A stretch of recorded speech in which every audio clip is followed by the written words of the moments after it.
cómo manejar flujos de navegación en aplicaciones modulares en la tecnología iOS.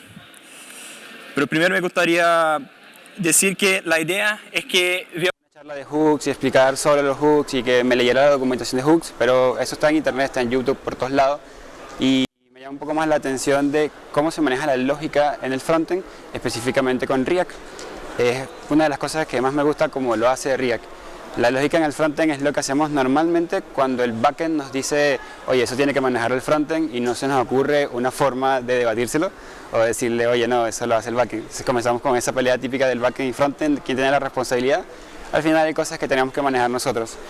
A lo largo de la charla pueden ver como esta línea aquí abajo que indica que tengan canales como de preguntas, si son más tímidos y le da vergüenza como tomar el micrófono al final para hacer preguntas, pueden hacerlas a mi Twitter, a mi Telegram, y estoy dispuesto 100% para responderlas. ¿Cuál es la mejor forma de manejar la lógica en el frontend o con React? Realmente no hay ninguna perfecta, no hay ninguna que no tenga un costo, pero es muy importante que consideres la forma de hacerlo, porque esto puede hacer que tu aplicación sea muy buena o muy mala. Puede cambiar totalmente la sensación del usuario al usarla, y principalmente debe ser reutilizable, fácil de comprender, que cualquier persona que entre a ese componente y vea la lógica que desarrollaste, la comprenda, en especial tú mismo dentro de 5 años. Por eso siempre cuando estoy escribiendo una función pienso en mí mismo dentro de 5 años, tratando de entender qué hice, por qué lo hice, y las cosas se pueden poner complicadas. Siempre considera el performance y que todo depende de tu equipo de trabajo. Cuando uno entra en un equipo de trabajo normalmente tiene muchas ideas cool de cosas que quiere hacer, cosas que quiere mejorar, pero hay que adaptarse siempre a lo que tienen y quizás mejorarlo, pero no llegar e intentar reescribir todo y tirar todo lo que está hecho y listo, fuera. Bueno, escribe esa función como si la fueras a refactorizar dentro de 5 años, porque si no, dentro de 5 años vas a estar como este perrito viendo el git blend ahí diciendo, oh, ¿quién creó este bug? Y soy yo. Entonces hay que pensar en esos desarrolladores que van a trabajar en el futuro con nuestra aplicación. Bueno, mi nombre es Ender Bonet, soy frontend developer, soy venezolano, por si no se nota por el acento. Tengo 5 años ya en Chile, actualmente estoy trabajando en iClass como frontend developer. Mi primer sitio web, si eso se podía considerar en esos tiempos sitio web, fue en Word, con tablas y imágenes fijas, todo estático, todo en site, y algunos se ríen, así que recuerdan esa época. Fue una época maravillosa. De hecho, mi primer sitio web fue un fan site para Hilary Duff, así como habían puras fotos de Hilary Duff y su biografía, más o menos Wikipedia, pero de Hilary Duff. Así que la pasaba genial. Podemos hablar por horas de fotografía, cocina, ciclismo, Star Wars. Puedo hablar horas y horas de Star Wars. Me encanta Star Wars. Y hace 3 semanas, hasta hace 3 meses, era un simple humano, pero ahora soy su humano. El momento de que realmente te cambia la vida, y les recomiendo siempre que adopten. Es muy recompensante y nadie puede tener un mal día si cuando llegas a tu casa hay alguien que te está meneando la cola. Todo se te pasa. Pero bueno, vamos a darle suficiente de mí, suficiente de mi perrita. ¿Qué opciones tenemos?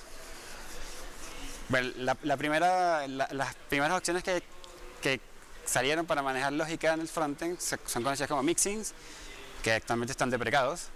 Dentro de poco vamos a ver por qué pasó ahí. Están los High Order Components o HOC. Están los Render Props, que allá nos hablaron un poco también, así que reducí el tiempo de esa demo. Y están los hooks, que es lo actual, lo que todo el mundo quiere usar, lo que todo el mundo quiere hacer, lo que todo el mundo está interesado. Oye, si me cambio para allá, si no, ¿qué hago con esto? ¿Lo aplico? ¿No? ¿Me beneficia? ¿Qué hago con ellos? Y como les dije antes, ninguno es perfecto. Los mixing, como les comenté, fue una de las primeras formas de desarrollar lógica en el frontend con React, que fuera intercambiable, que pudiera ser reutilizable, pero no lo soporta ES6.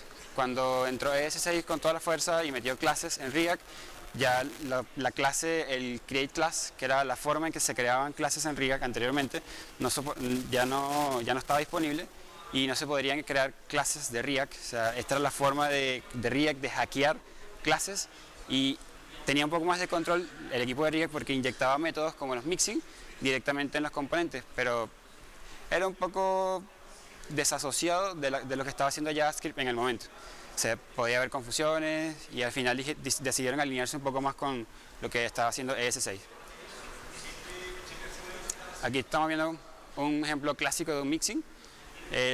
Al comienzo se declara ese mixing y de esta forma lo inyectabas en la clase de React.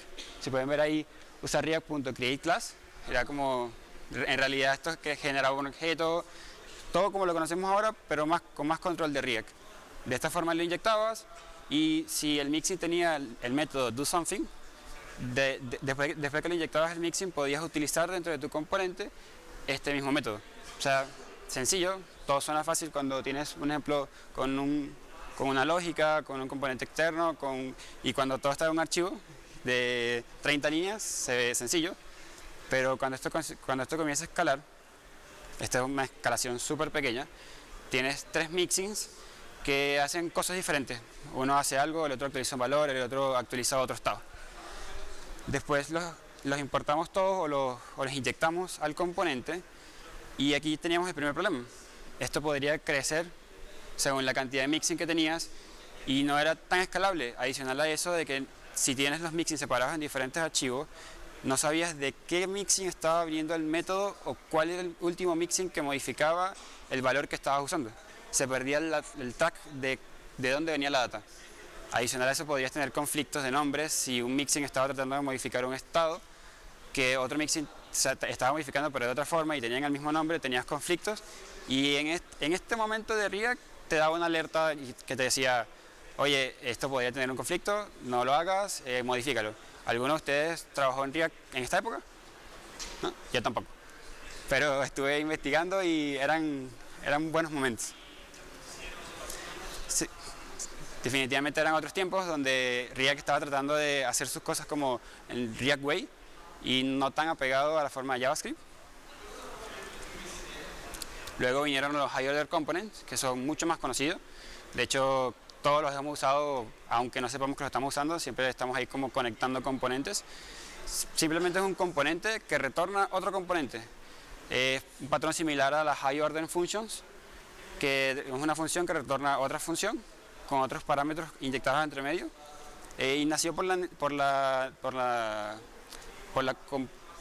naturaleza de componentes de React, en que debemos todo separarlo en componentes y reutilizarlo de forma de componentes. Estos usan el prefijo with. De hecho, uno de los hooks más comunes, de los High Order Components más comunes, lo escribió Michael Jackson. Es el with router, pero no este Michael Jackson. Este Michael Jackson. De hecho, hace un chiste de que es una de las personas menos encontrables en las redes sociales, porque cuando te escribes Michael Jackson nunca te va a salir como una primera opción. Entonces, él está detrás del código de este hook, es with router, de React Router, y son geniales.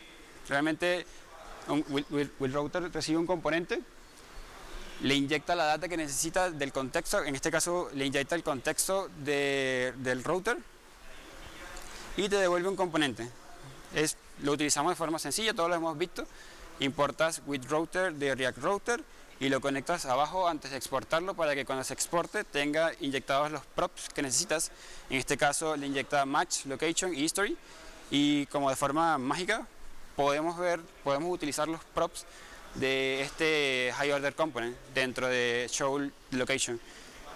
Y es un poco mágico quizás porque a pesar de que funciona súper bien y está pegada a la lógica de componentes que podemos reutilizar la lógica,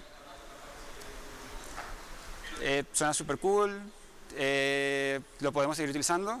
Quizás podríamos tener la idea de que no necesito nada más porque esto está cool, pero tiene sus problemas.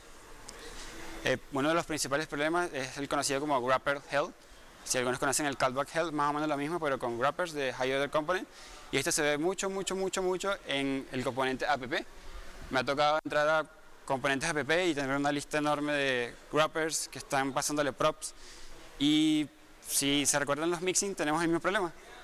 Estamos metiéndole props de cualquier lugar, de cualquier componente al componente app.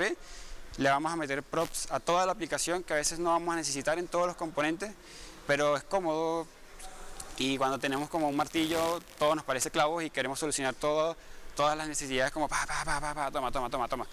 Entonces es poco escalable. Adicional a eso, que la inyección de los props es de forma síncrona porque no está conectado, no está dentro del método render. Si yo cambio los props y actualizo un objeto que le paso como props, solo se van a cargar los que se cargaron al momento que se montó. Y eso se puede poner un poco complejo.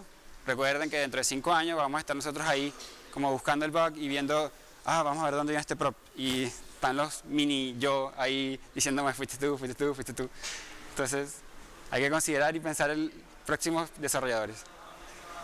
Los render props son geniales, uno de los patrones que más me gusta como para pasar props y manejarlo, porque son declarativos, 100% declarativos. Cada componente tienes que declararle los props que necesitas realmente para ese componente. Y este componente va a reaccionar según los props que le pases y la configuración que tengas. Los props son el ejemplo principal o el alma de las características de reutilización. Tú ves, con un prop puedes tener diferentes estados, puedes actualizarlo, puedes pasarlo, puedes tener diferentes reacciones y puede ser un estado. O sea, los props se hicieron para esto y por eso se utiliza este patrón. Y por cierto, nunca hagan esto. Nunca usen 3 puntos props porque pierde sentido todo. Cuando le pasas 3 puntos props, no sabes qué prop viene. Y recuerden, en el futuro vamos a estar tratando de crear un test y vamos a estar tratando de renderizar el componente y va a decir, oye, te falta esto, y tú dices, oye, ¿dónde viene eso? Si no sabes qué props le pasa, pierde sentido todo el render props y volvemos a problemas anteriores que no sabíamos de quién inyectaba las características. Y también hay que considerar que cada componente debería, esto es un mundo más o menos perfecto, debería recibir máximo 3 props. Si tienes 8 props que le inyectan a un componente, vas a tener un componente gigante en la pantalla y no sabes qué props les pasa, se vuelve complejo leerlo. Así que mejor páselo a un objeto y lo vuelves un wrapper o un contenedor, y dentro de ese contenedor empiezas a separar los props en otros mini componentes y eso queda más componentizado, que es mucho más apegado a la naturaleza de React y mucho más bonito de debuggar. Aquí tenemos un componente de mouse, que de hecho es un ejemplo de la documentación, y es un componente clásico de clases.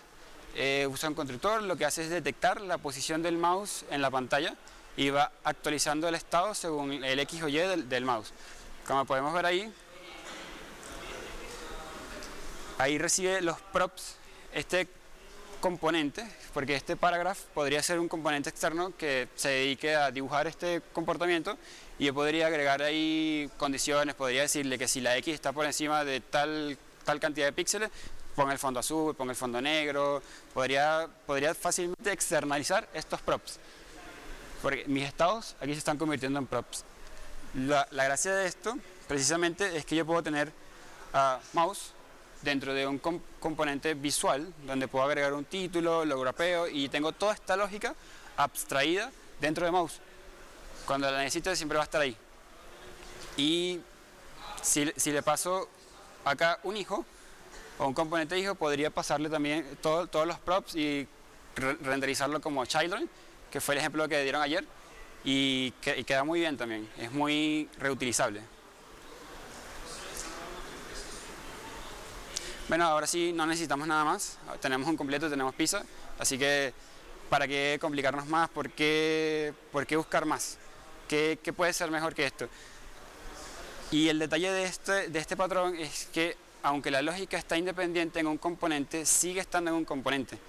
Yo sigo necesitando un componente que grapee mi subcomponente o mi componente hijo para poder pasarle la lógica.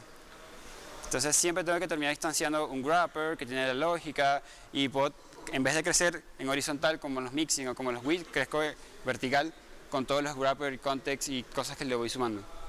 Y igual se puede poner complejo.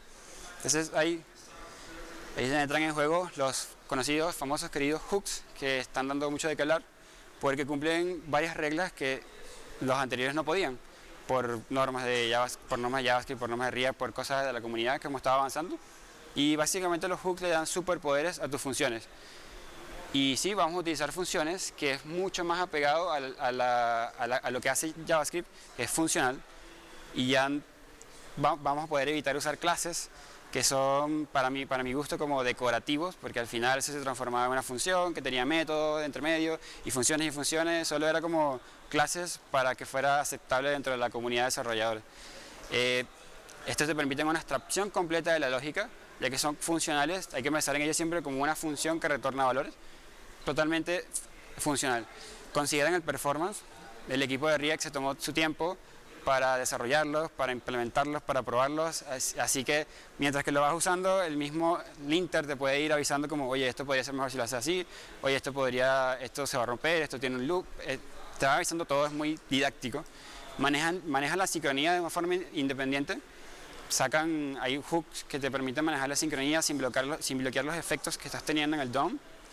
Son completamente opcionales, o sea, nadie está diciendo, oye, necesitas implementar hooks ahora, porque todo lo que conocías antes va a dejar de funcionar.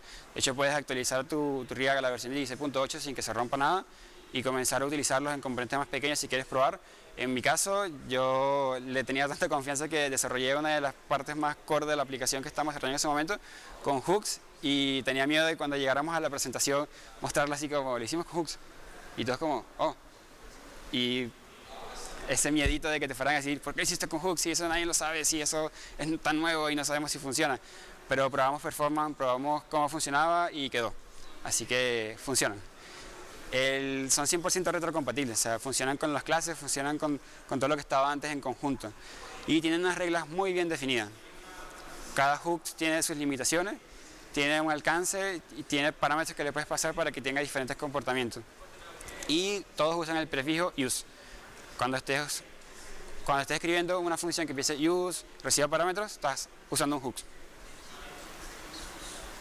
Los hooks básicos, como los que necesitas de por sí para construir una aplicación o manejar el comportamiento de un componente, es el famoso useState y useEffect.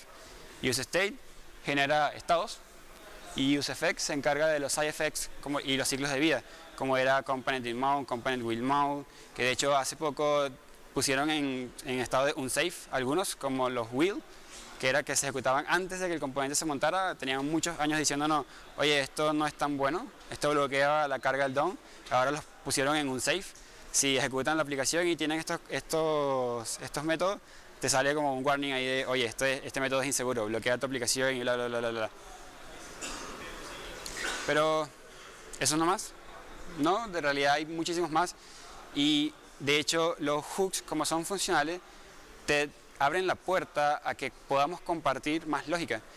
De hecho, han salido muchísimos hooks en internet de cosas totalmente random que la gente necesita hacer, y yo te importo un módulo que lo que hace es ponerte una función, que esa función por debajo es un hooks y te maneja la lógica que yo estoy queriendo manejar, quizás a ti te sirve, y en vez de pasarte un componente y todas estas cosas, te paso una función mucho más sencillo, mucho más comprensible.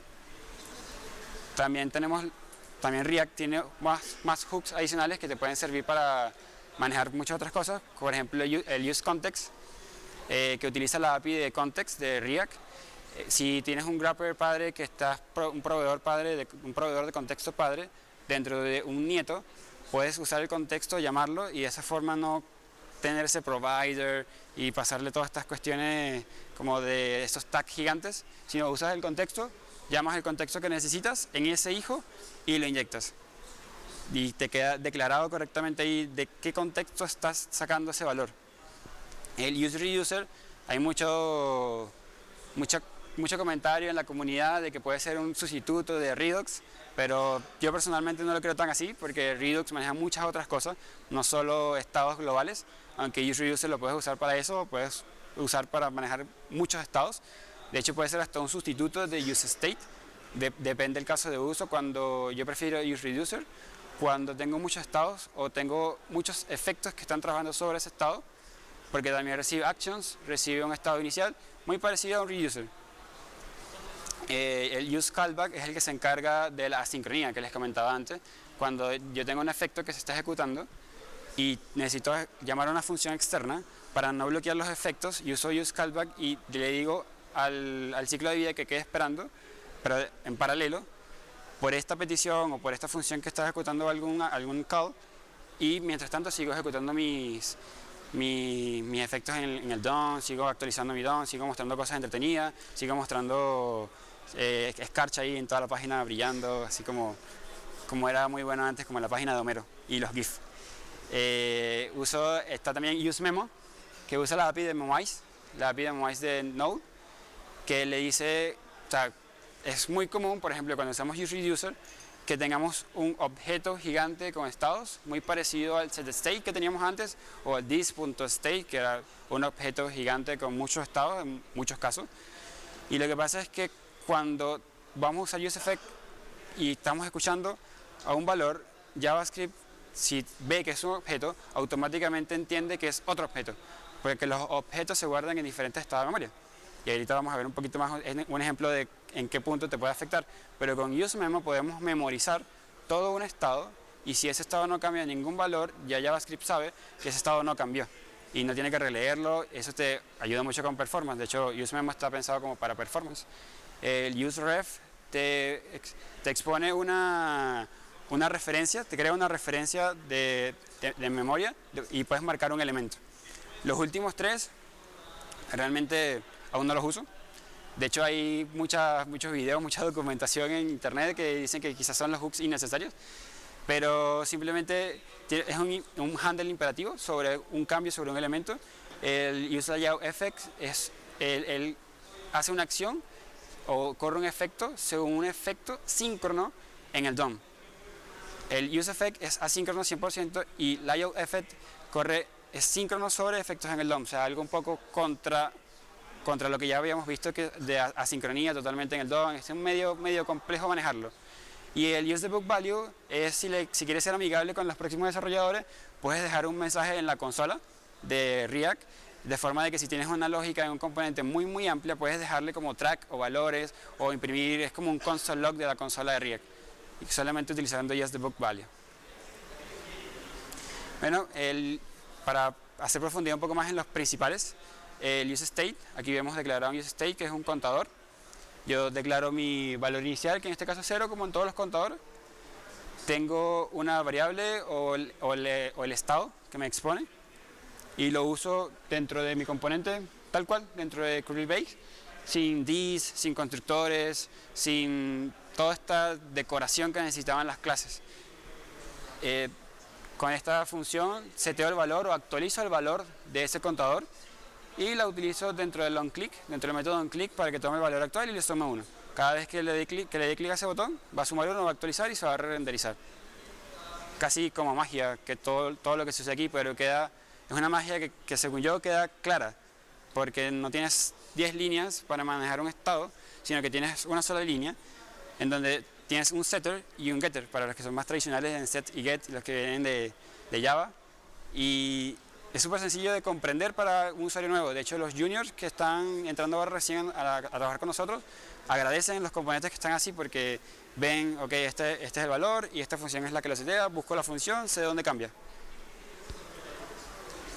Pero bueno, todavía esto no sé si me sirve para trabajar, para hacerlo, para manejar los estados o hacer cambios en el DOM. Para eso está useEffect, que trabaja en conjunto con useState. En este caso, este useEffect tiene un solo parámetro, que es la función, y él puede sustituye o abstrae de alguna forma los ciclos de vida de los componentes. Él funciona como todos los components didMount, didUpdate, y depende de los parámetros que le pase, él va a tener un comportamiento diferente. Lo que me parece genial, porque en vez de estar modificando clases, métodos de la clase component, tenemos useEffect, que se encarga de manejar todos estos ciclos de vida. Él va a ejecutar, en este caso, va a actualizar el título de la página cada vez que haya un render en la página. Cada vez que haya un cambio, va a cambiarlo, por la forma en que está declarado en este momento. O sea, por la forma que está declarado en este momento, funciona como un component didMount y component didUpdate. Cada vez que haya un cambio, se va a ejecutar. Pero esos pueden ser muchos renders, no hay un límite. De repente, si se actualiza otro estado, va a haber un render y ese efecto se va a volver a correr, y quizás yo no quiero que se corra ese efecto si yo no estoy modificando ningún valor que él necesite para actualizarse de nuevo. Ellos también pensaron en eso, dijeron, oye, esto quizás puede ser un poco más performante, y le pasaron una segunda propiedad, un segundo valor, un segundo parámetro a useEffect, y es un array de estados, que aquí es donde entra en juego muy importante el useMemo que le comentaba antes, porque yo puedo pasar aquí un estado, una variable, puedo pasar cualquier cosa que quiero que escuche, que esté atento de que si esto cambia, corre de nuevo el efecto que está dentro del useEffect. Y si yo tengo un objeto, se va a ejecutar cada vez que se cargue, cada vez que hay un render, porque JavaScript va a interpretar que ese objeto es diferente al anterior. Si tenemos useMemo, ya le decimos a JavaScript, oye, este objeto es el mismo porque ya lo tengo en memoria, no re-renderices, no re-ejecutes este efecto porque no es necesario. Y de esa forma ahorramos muchos ciclos de render, que es genial. En mi caso me pasaba que tengo un objeto gigante porque es toda la evaluación de la prueba que se hace en la plataforma, y eso el backend me lo manda. Yo necesito reaccionar a todo eso y necesito manejar los estados que van avanzando en el front, y le voy avisando al backend como, oye, mira, esta respuesta la respondió, esta no la respondió, esta la omitió, y necesito reaccionar inmediatamente en el front y irle avisando al backend qué está pasando. Este efecto que vimos antes va a reaccionar cada vez que se setee el nombre. Si yo cambio el counter, si yo cambio el count, no va a pasar nada, ese efecto no se va a ejecutar, solo se va a ejecutar el segundo useEffect, que es el del título, que ese sí lo dejé libre para que se ejecute en todo momento.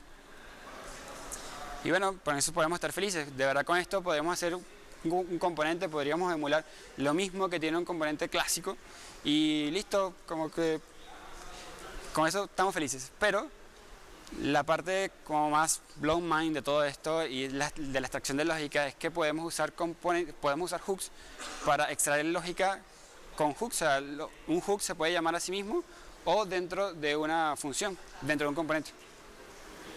Este es un custom hook que les quiero mostrar como ejemplo.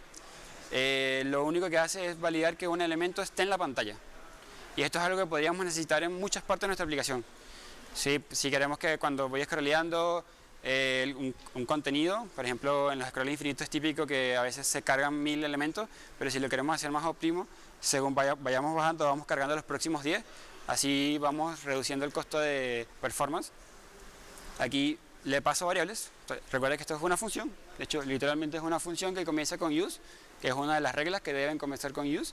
Recibe parámetros, recibe una referencia, la referencia a un elemento, y recibe un route margin, que es el rango que yo quiero que esté escuchando para que haga el cambio. Aquí declaro el useState. Dentro de este custom hook yo tengo otros hooks, o los hooks básicos, y declaro un state que me dice true o false si el elemento está o no está dentro de la pantalla. Tengo el useEffect, tengo toda la lógica que me hace ver si está dentro o no está, utilizando Intersection Observer. Es súper cool esa API, yo la conocí hace poco y me cambió la vida porque yo estaba así como calculando por el scroll y todas esas cosas, y me dijeron, oye, ¿por qué no usas Intersection Observer? Y genial. Aquí tengo los elementos que quiero que esté pendiente de ese efecto para que se reejecute. Si alguno de estos dos elementos cambia, si la referencia cambia, si el route margin cambia, yo quiero que él diga, oye, esto cambió, quizás yo tengo que recalcular si el elemento está o no está en pantalla. Y a su vez eso va a actualizar el estado y yo devuelvo el estado. O sea, este hooks me va a devolver un booleano true o false si el estado está o no está dentro de la vista. Pero ¿cómo lo uso dentro de mi componente? Acá lo importo, arriba import, lo llamo de forma externa. Uso el componente useRefs porque este hooks me pide la referencia de un elemento, y lo declaro como una constante onScreen, que va a ser donde va a estar guardada el valor que me devuelve este hooks. Le paso los parámetros que requiere, lo demás está todo igual, y en este div le paso la referencia para que el hook sepa a quién escuchar, de quién estar pendiente, de quién quiero saber si está o no está en pantalla. Luego puedo usar la variable o el estado onScreen, porque recuerden que onScreen es por detrás un estado de useState que va a estar actualizándose. Entonces aquí lo puedo usar tal cual como un estado, y si el elemento está en pantalla, cambio el color de fondo, muestro un mensaje o muestro otro. De esta forma ya abstraje totalmente en una función lógica, que era algo que no podíamos hacer antes de esta forma, porque teníamos que importar un componente, teníamos que poner el mixing, teníamos que inyectar dependencias, teníamos que inyectar props, y de esta forma yo puedo solamente, en donde necesito detectar este tipo de cosas, importo el hooks de useOnScreen y ya tengo toda esta lógica extraída. Bueno, creo que puedes tomar esto y comenzar y y jugar con todas estas cosas. Y tenía otro ejemplito por acá de los hooks, aprovechando que me queda algo de tiempo.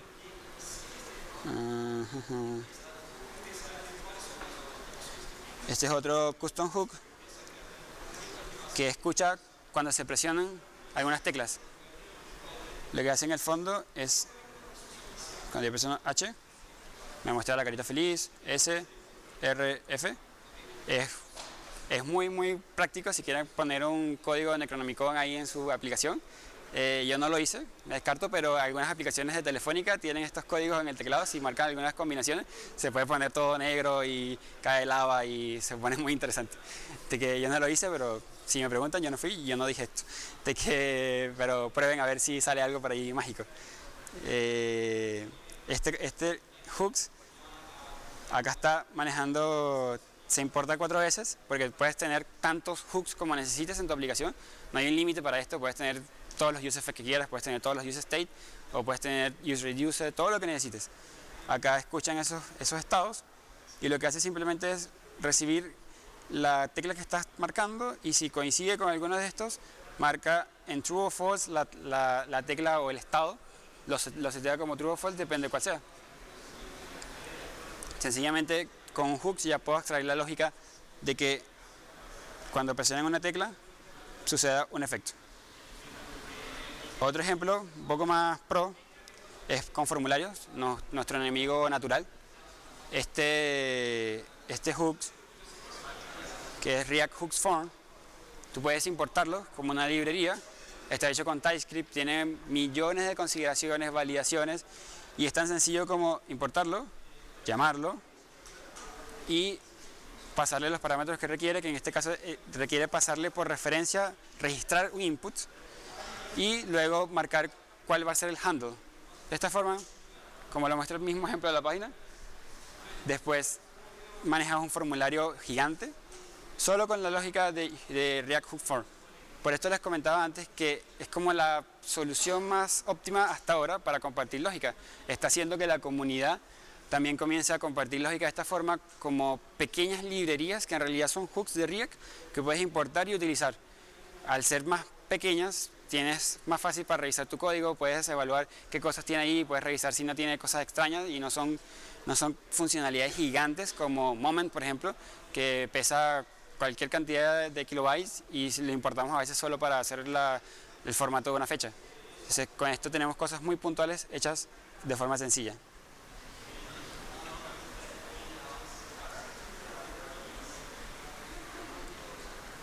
Pueden encontrar más ejemplos de hooks y de todas estas cosas en hooks.com y la página que les mostré ahorita es de React Hooks Form.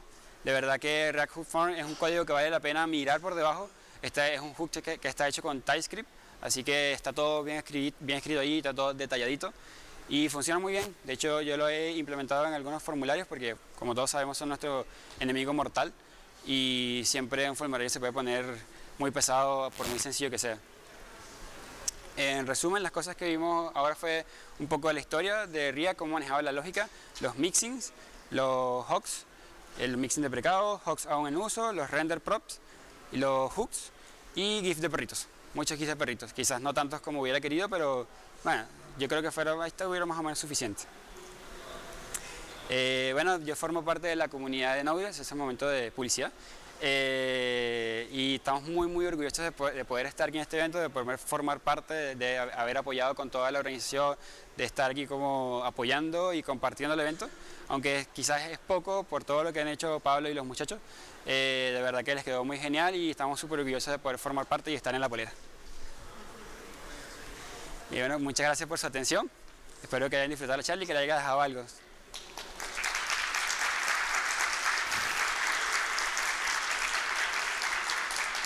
Si tienen algunas preguntas, creo que hay ¿Hay más tiempo. preguntas? Ya, me voy a poner esto. ¿Aló? ¿Se escucha? ¿Sí? Ya, hola, un gusto, mi nombre es Rafael. Buena presentación, una consulta. ¿Cómo quedan las pruebas unitarias con todo el tema de los hooks ahora? Muy buena pregunta. De hecho, actualmente Ensign, que es como la librería más común para hacer test en React, está implementando, de hecho hay una issue en GitHub y todo, como que están reclutando gente para poder desarrollar métodos para probar los hooks, porque los hooks, como mencioné antes, no se pueden llamar fuera de un componente o de una función hooks que comience por use, pero para testear hooks yo utilizo Testing Library de Ken Dots, que tiene métodos específicos para renderizar hooks y tiene otras, como que cambia un poco el paradigma de cómo hacer el test y ve lo que muestras en el DOM. O sea, en vez de testear un estado, tú ves lo que está en el DOM y de esa forma puedes asumir que de que tu estado está reaccionando. Puedes disparar eventos y puedes probar que realmente se realizó un efecto, y así vas como probando de cara al cliente, más o menos lo que ve, bueno, no de cara al cliente, sino lo que ve el navegador. Hola, mi nombre es Javier Pacareo, desarrollador igual, y quería hacerte una consulta. ¿Tú qué consideras que sea como que la parte negativa de usar los hooks? Porque a mí en lo personal, cuando tengo que manejar muchas cosas como por ejemplo está loading porque está cargando un servicio, se rompe, darle reintentar para que vuelva a cargar el servicio, esas tantas interacciones generan muchos use state. Eso es lo que yo encuentro negativo. ¿Qué encuentras tú negativo a la hora de usar React Hooks? Esa es una de las cosas que encuentro negativo. Muchas veces nos vemos tentados a utilizar muchos use state. De hecho, yo incurrí en eso cuando estaba comenzando a escribir formularios. Cada input era un use state diferente. Pero después cuando hice como doble clic en los otros hooks, que estuve viendo cómo funciona user, me di cuenta que podía tener la lógica de todo ese formulario independiente con un hooks. Declaro el estado inicial en un objeto, se lo paso a user y después con métodos o con actions voy actualizando el valor que quiero. De esa forma tengo en el fondo una sola línea que recibe el método o el action de Redux, porque de esa forma llamo la data que quiero de la API, lo inyecto en el reuser, cargo esa data en los inputs, porque actualizo por dentro todos los estados, y con los actions voy modificando cada uno de los estados y me queda un hook que tiene 3 parámetros y el formulario tiene 3 páginas. Es un formulario de confirmación que tiene nombre, apellido, género, todas estas cuestiones gigantes que usamos. ¿Alguna otra? ¿No? Bueno, muchas gracias por su atención.